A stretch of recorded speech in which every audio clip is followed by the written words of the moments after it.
Bonjour, bienvenue à Question de croire, un podcast qui aborde la foi et la spiritualité, une question à la fois. Cette semaine, doit-on choisir entre la science et la foi?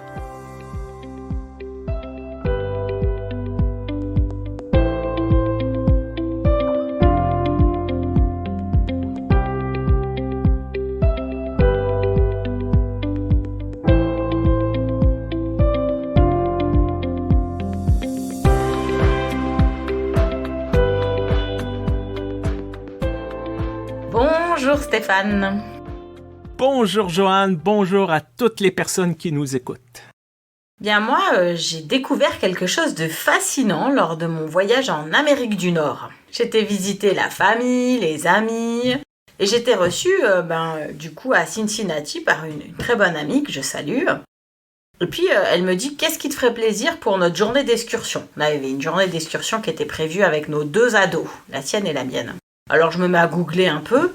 Et là, je découvre qu'en allant dans l'autre état, eh bien, je pouvais monter dans l'arche de Noé. La vraie, la biblique. Ah oui!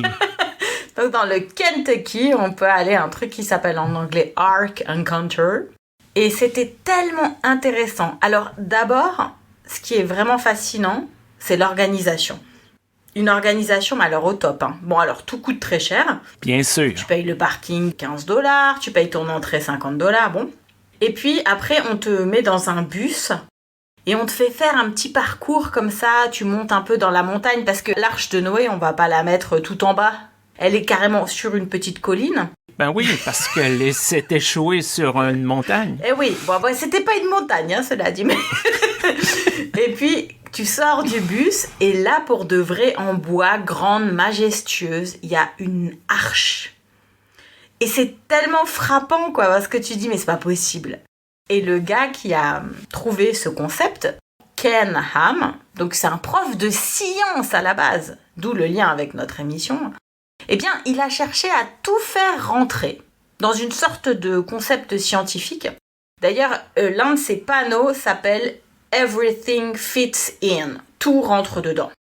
Et là, il te fait par A plus B que si tu avais tant et tant de grandes jarres d'eau, tu pouvais faire vivre tant et tant de dinosaures dans l'arche. Bah oui. Ben oui. Il y avait des coupes de dinosaures, ça va sans dire. Bien sûr.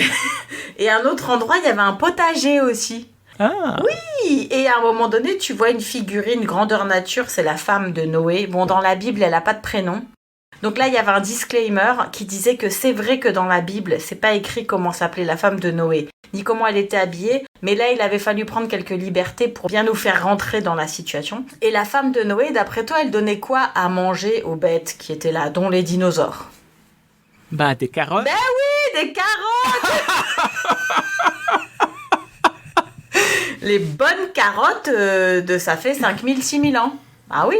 Ben oui. Toutes grandes comme ça. Alors voilà, ça c'était formidable de voir comment cet enseignant en sciences qui est devenu apologiste, par amour quelque part, et puis avec sa notion à lui de respect du texte biblique, il avait consacré toute sa vie à construire une énorme arche de Noé au cours de laquelle on peut découvrir, via des petites expositions, des panneaux explicatifs, combien cette arche serait plausible en réalité. Je t'écoute et dans la région d'Ottawa où j'habite, il y a aussi une arche, pas une réplique grandeur nature, mais quand même assez grande au milieu d'un parc d'attractions. C'est vraiment bizarre, ça s'appelle Logos Land pour les gens qui veulent peut-être googler. Alors, il y a l'arche, mais autour, il y a des glissades d'eau, il y a un terrain de golf, il y a un camping.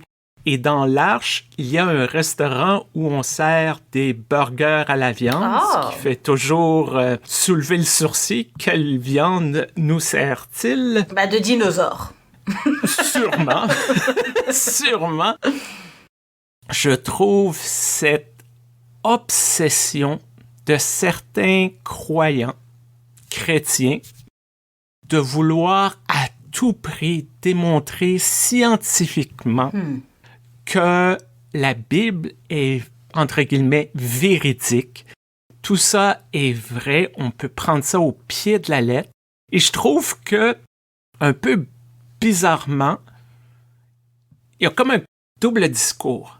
Il y a comme un discours d'opposer la science et la foi, mais en même temps, on veut utiliser la science, les techniques scientifiques pour valider la foi.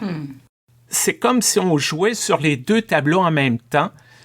Il y a comme une déconnexion là-dedans. Il y a un manque de logique si on veut être scientifique. Ce qui est pas mal, c'est dans le cheminement de Ken Ham, donc enseignant de sciences, bon, je pense plutôt dans les petites classes, il n'avait pas l'air d'être un professeur d'université. Et ensuite, il s'est dit, je vais faire le musée de la création, et il est parti faire ça dans un mall. Et là, je pense que les gens lui ont quand même posé plein de questions très précises. Ce qui m'a le plus plu dans ce parcours, c'est l'attention qu'il avait de répondre scientifiquement à toutes les questions très précises des gens. Alors par exemple, il y a un endroit où il y avait écrit « Division of Labor », donc le partage du travail, où il avait calculé combien d'heures par jour quelqu'un dans assez bonne santé pouvait travailler. Et il avait divisé ça entre les 8 adultes, a priori, qui sont sur l'Arche. Et il avait fait plein de calculs et de statistiques. Donc ça prouve bien qu'en fait, on a quand même besoin de la science si on veut prouver quelque chose et lui donner un air ou un vernis rationnel. Donc c'est pour ça que je ne comprends pas certaines franges des croyants et des croyantes, des chrétiens et des chrétiennes qui rejettent la science parce qu'on voit bien qu'on est obligé d'utiliser des outils scientifiques pour prouver la véracité, la tangibilité de certains événements bibliques. J'ai toujours eu de la difficulté avec ce débat d'opposition entre la science et la foi, comme s'il faudrait choisir un ou l'autre. On peut être croyant et intelligent à la fois, c'est possible. On peut accepter les grands principes scientifiques et toujours croire en Dieu. Je crois que la Bible ne s'est jamais présentée comme un manuel de science. C'est l'histoire d'un peuple, c'est l'histoire de certaines personnes, il y a de la poésie, il y a plein de styles narratifs différents, mais cette volonté de certains d'avoir une lecture littérale de la Bible au pied de la lettre amène cette opposition qui est un peu artificielle. Et je ne crois pas que les deux disciplines essaient de répondre aux mêmes questions parce que la science, une des premières questions, c'est comment? Comment ça se fait que si j'ai un crayon dans mes mains, je le laisse tomber, il va tomber par terre? Comment fonctionne mon ordinateur? Donc, plein de choses comme ça. Et la foi répond plus à une question du pourquoi. Pourquoi le mal existe? Donc, je ne vois pas cette opposition. Je crois que ça peut cohabiter facilement. On dirait qu'il y a certaines personnes aux extrêmes qui essaient de pousser cette opposition-là que la majorité des croyants ne ressentent pas.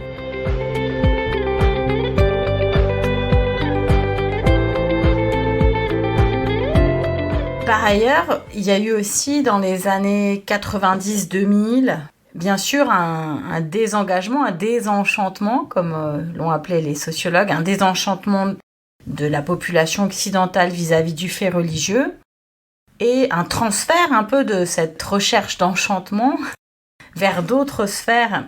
Et c'est vrai que la médecine et les sciences en ont quand même bénéficié un peu, tant et si bien que dans un podcast que j'ai écouté qui s'appelle Protestante, Marion Muller-Collard, qui en plus d'être une amie et une sœur en Christ, et puis elle c'est l'éditrice chez Labor et Fides, et puis par ailleurs c'est aussi une écrivaine très prolifique.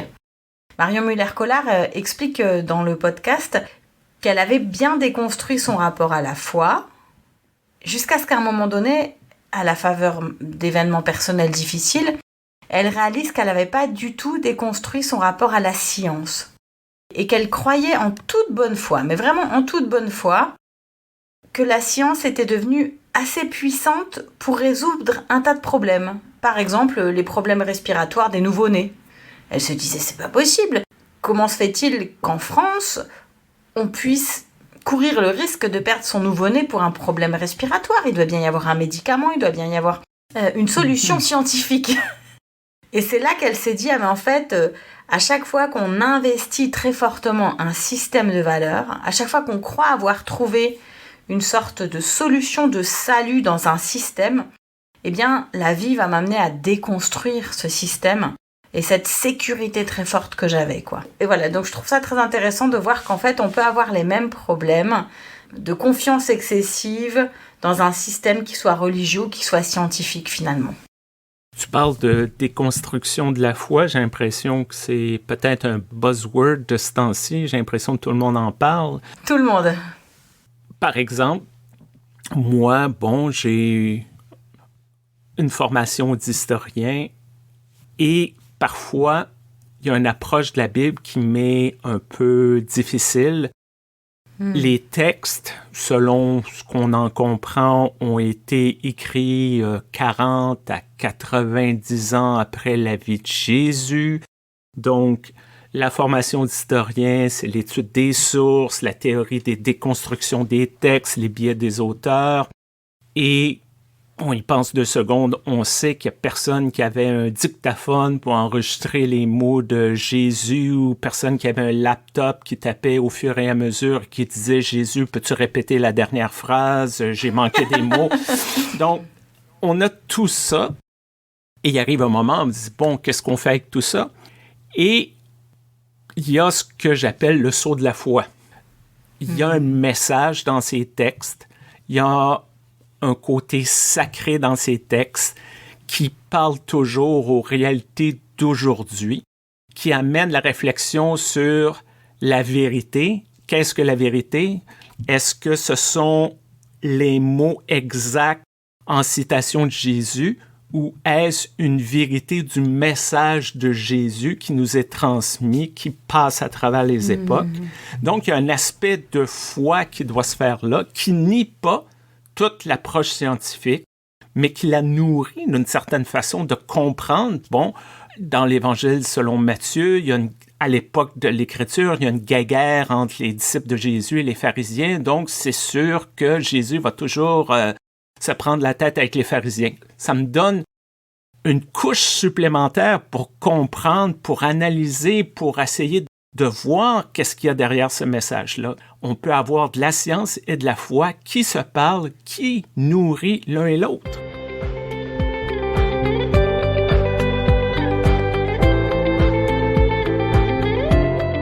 D'ailleurs, encore un autre niveau de notre discussion, ça m'amène à réfléchir moi aussi à en quoi est-ce que j'ai foi en dehors de cette relation que j'ai avec Jésus et quels sont les endroits où je me suis déplacée dans ma foi.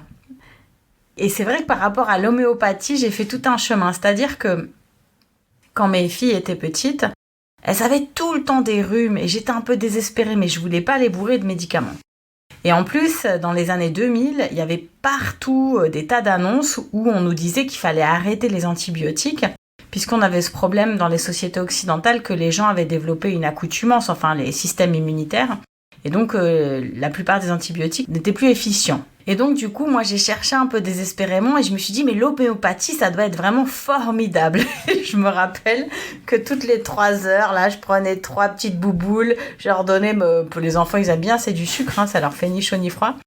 Et j'ai fait ça pendant des années, jusqu'à ce que je réalise que ce que je cherchais, en fait, c'est que j'avais envie qu'elles guérissent naturellement, c'est-à-dire par les moyens de la nature. Et comme on m'avait dit que l'homéopathie c'était tout issu de la nature, eh bien j'avais très envie de me rassurer en me disant que c'était pas des guérisons chimiques, c'était pas des guérisons de médecine allopathique, mais que c'était des guérisons naturelles. Et en fait, en quelque sorte, j'avais fait mon tri dans ma tête. La science, c'était ok, la médecine, c'était ok, pourvu que ce soit naturel. Et puis après, ce n'est que plus tard que j'ai réussi à réconcilier certaines choses et à réaliser qu'en fait, mon rapport à la science devait être le même que celui à la foi, c'est-à-dire avoir des critères et faire du tri et trouver des équilibres dans tous ces choix qu'on peut faire constamment. Il faut faire bien sûr du tri et trouver sa propre éthique et son propre équilibre. Mais les petites bouboules, la d'homéopathie, si t'as une angine surinfectée, ça va rien changer du tout, quoi. Je pense que tu touches un point intéressant. On travaille avec les informations à notre disposition. Et au-delà des mots, il y a qu'est-ce qu'on veut croire, qu'est-ce qu'on veut comprendre. Parfois, encore une fois en tant qu'historien, j'ai vu des textes de gens d'une autre époque qui croyaient, le soleil tournait autour de la Terre, l'idée d'une création plus stricte au niveau de l'Évangile, des choses comme ça. Et au 21e siècle, on regarde puis on rit un peu, que c'est naïf et tout ça.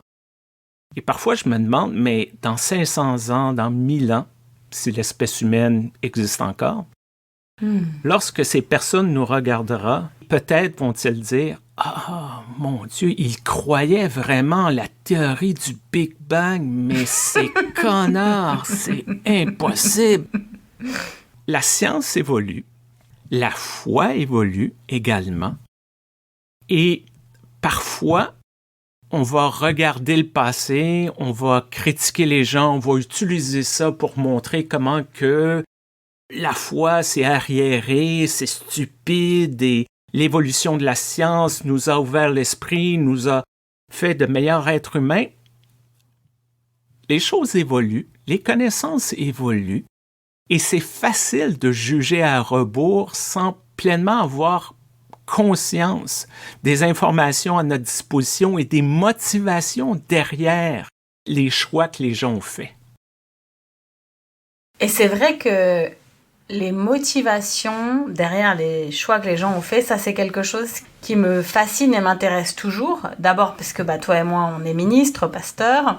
Et donc bien sûr, ce qui se joue derrière les décisions, c'est toujours quelque chose qui nous intéresse en entretien pastoral. Et puis parce que ça me renvoie toujours à mon propre rapport au monde, tout simplement.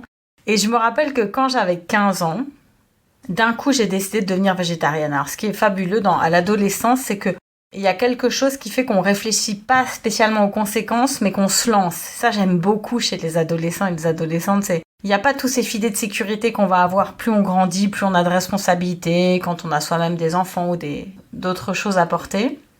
Et je m'étais procuré un bouquin chrétien sur devenir végétarienne. Et là-dedans, on m'expliquait que c'était aussi très bien d'être végétarienne parce que, figure-toi, Jésus l'était. Ah ouais. Pourtant, Jésus, il mange des poissons après quand il réapparaît, mais... Bon, bref. Et je trouve ça beau, parfois aussi, de voir les arrangements qu'on trouve dans nos vies, dans nos choix. Comment est-ce qu'on fait conjuguer tout ça et comment est-ce qu'on noue cette gerbe en disant mais j'ai construit mon propre système de croyances et il y a des choses que je garde et des choses que j'enlève et des choses avec lesquelles je suis un petit peu... j'ai un rapport ambigu et c'est OK. Et c'est cette démarche-là que j'admire chez Ken Ham avec son arche, puisqu'à un moment donné, sur l'un des panneaux, il te dit que non, la Terre n'est pas plate. Ça, par contre, scientifiquement, c'est non. La Terre est ronde. Et j'imagine certains chrétiens fondamentalistes qui arrivent, qui ont payé là tous ces $50, $15 de parking, $25 de burgers, parce qu'il y avait aussi des burgers, qui payent, et qui arrivent devant ce panneau, mais le pauvre, quoi. Vraiment, c'est dur à encaisser. Comment la Terre n'est pas plate.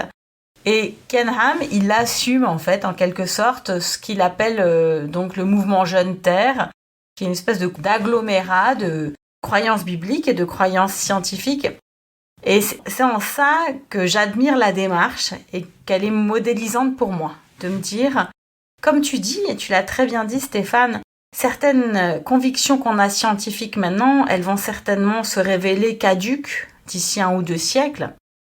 S'il y a d'autres formes de vie avec lesquelles un jour on a une rencontre, ça va tout mettre à plat sur cette espèce de suprématie qu'on a concernant notre vie dans l'univers. Hein. Et donc forcément, les choses seront chamboulées, comme on dit en Suisse, brassées. Et ce sera très dur pour certains psychismes. Et pourtant, c'est dans cette plasticité, dans ce dialogue, dans ces échanges que se trouve l'équilibre, en quelque sorte. Tu parles d'autres modes de vie. C'est souvent la question que moi j'ai entendue pour essayer de coincer les croyants. Tu crois que Dieu est dans le processus création de la terre, de l'être humain? Moi, je dis oui. Je crois pas qu'il y a la main de Dieu qui a tout modelé, mais je crois que Dieu était dans ce processus-là.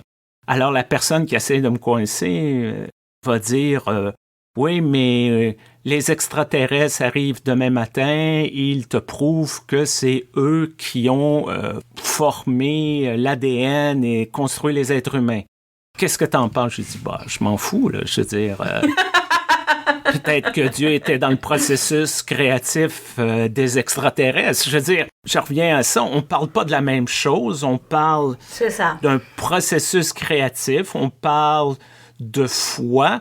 La foi, c'est l'absence de preuves concrètes, c'est croire. Je crois que cet après-midi, il y aura du soleil. Si j'en suis certain, je ne crois plus, j'ai la certitude. On a deux modes de discours différents, on a deux modes de réflexion différents, ça appelle à deux choses complètement différentes de l'être humain. Je dis pas que c'est complètement dissocié, mais ça répond à deux types de besoins que les êtres humains ont. Et la foi évolue, la science évolue, nous évoluons en tant que personnes. Il faut arrêter cette idée-là qu'une est meilleure que l'autre, qu'il y a la science et la religion. Les deux peuvent cohabiter. Les deux peuvent cohabiter, comme tu l'as dit. Et puis les systèmes de croyances basés sur la Bible ne vont jamais remplacer les systèmes de croyances basés sur les expériences scientifiques et vice-versa. C'est-à-dire qu'en fait, les deux sont appelés à avoir des vies assez autonomes.